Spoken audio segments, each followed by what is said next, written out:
पुढे पाहूयात उपमुख्यमंत्री एकनाथ शिंदे यांनी योग दिन कार्यक्रमात सहभाग घेतला। आपण याच दिवशी यशस्वी उठाव केला होता आणि त्याला 3 वर्ष झाल्याची आठवण शिंदेंनी सांगितली। या एका उठावामुळे राज्यातील जनतेचं भवितव्य बदललं असं म्हणत शिवसेनेतील बंडावरनं एकनाथ शिंदे यांनी योग दिनानिमित्त मिश्किल टिप्पणी केली। शिवसेनेतील फुटीला 3 वर्ष पूर्ण। योग दिनालाच शिंदेंचा बंडयोग।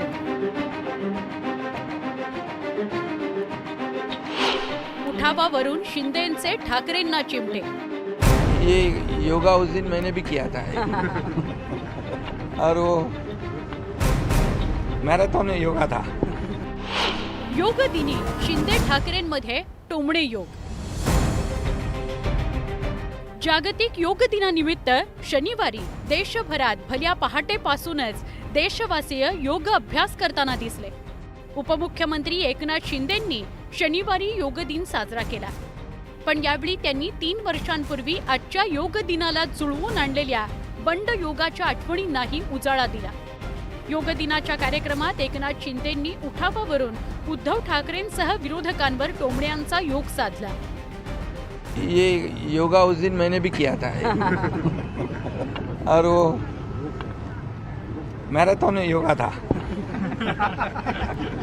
और इसलिए वो उस वक्त हमने ये जो परिवर्तन लाया है देश राज्य में, और इसलिए वो 21 तारीख वाला दिन महाराष्ट्र के लिए बहुत बड़ा भाग्यशाली रहा है। बरोबर 3 वर्षांपूर्वी म्हणजे 20 जून 2022 ला एकनाथ शिंदे 25 आमदारांसह गुजरातला निघून गेलेले। 21 जूनला 35हून अधिक आमदारांचा पाठिंबा असल्याचा दावा त्यांनी केला। त्यानंतर 22 जूनला शिंदे 40 आमदारांसह गुवाहाटीला पोहोचले। त्याचवेळी इकडे ठाकरेंनी मुख्यमंत्रीपद सोडण्याची घोषणा केलेली।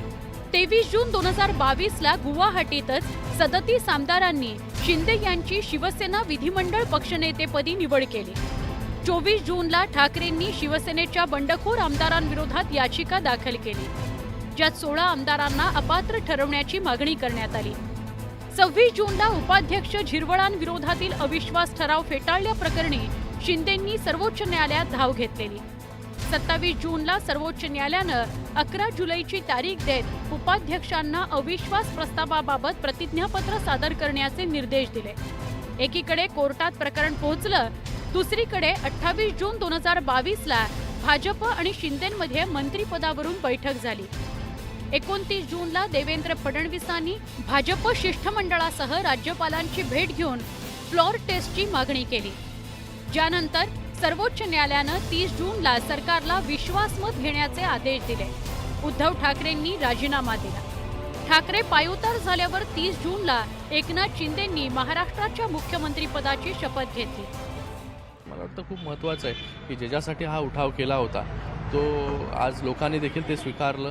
विधानसभेमध्ये लँडस्लाईड विक्ट्री लोकांनी दिली आणि आता पुढे महानगरपालिका, नगरपालिका, जिल्हा परिषदमध्ये देखील तेच रिपीट होईल। 2019ला आम्ही निवडून आलो, पण आमचं सरकार नाही आलं। पण 2022ला आम्ही सरकार आणलं आणि वो सिकंदर भी दोस्तों कहलाता है, हारी बाजी को। एकनाथ शिंदे यांनी योग दिनाला शिवसेनेतील उठावावरून पुन्हा एकदा ठाकरेंना लक्ष्य करण्याचा प्रयत्न केला। त्यामुळे ठाकरेंच्या सेनेनंही शिंदेंच्या या बंडावर टीकेची संधी साधत पलटवार केला। मराठी एकजुटीचा अपमान केला, मराठी माणसाचा अपमान केला। एकनाथ शिंदे यांची शिवसेना हा जो गट आहे हा अमित शहाच्या मालकीचा गट आहे आणि शिंदेने ते वारंवार सिद्ध केलं आहे की आम्ही अमित शहाचे, त्यांच्या गटानं असं अनेकदा स्पष्ट केलंय की आम्ही अमित शहाचे बुटचाटे आहोत।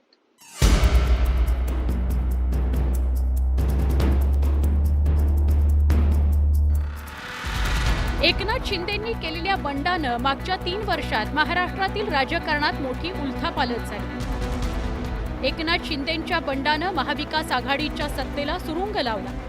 त्याचवेळी ठाकरेंच्या ताब्यात असलेली शिवसेनाही शिंदेंच्या ताब्यात गेली। लोकसभेत जनतेनं ठाकरेंच्या बाजूनं कौल दिला, विधानसभेला मात्र बरंच चित्र बदललेलं दिसलं। या 3 वर्षात सातत्यानं ठाकरेंच्या शिवसेनेत गळतीच होती.